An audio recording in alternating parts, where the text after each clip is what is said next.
జై శ్రీరామ్. భక్తకోటికి ఇదే మా ఆహ్వానం. అష్టైశ్వర్య ఆరోగ్య ప్రదాయిని శ్రీ శ్రీ నూకాంబిక అమ్మవారి కొత్త అమావాస్య జాతర సందర్భంగా ఆధ్యాత్మిక సమావేశం సనాతన క్షేత్రం అనకాపల్లి ఎన్టీఆర్ స్టేడియం నందు 13/4/2025 ఆదివారం సాయంత్రం 5 గంటల నుండి 10 గంటల వరకు నూకాలమ్మ జాతరలో భాగంగా స్థానిక ఎన్టీఆర్ స్థలంలో దీన్ని ఏర్పాటు చేశారు. విశిష్ట అతిథి డాక్టర్ ఎల్వి గంగాధర శాస్త్రి గారు, కళారత్న భగవద్గీత ఫౌండేషన్ అధినేత. అతిథి శ్రీ సంతోష్ కుమార్ ఘనాపాటి గారు, ఋగ్వేద అధ్యాపకులు. అతిథి శ్రీ అమోఘ్ దేశ్పతి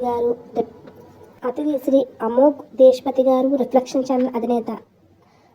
ఇంకో అతిథి శ్రీ టిఎస్ రాజేశ్వరి మువ్వా గారు, ప్రముఖ న్యాయవాది, ఆంధ్ర నాట్య కళాకారిణి. ప్రముఖ ఆధ్యాత్మికవేత్త కాండ్రేగుల శ్రీరామ గారి ఆధ్వర్యంలో జరుగును.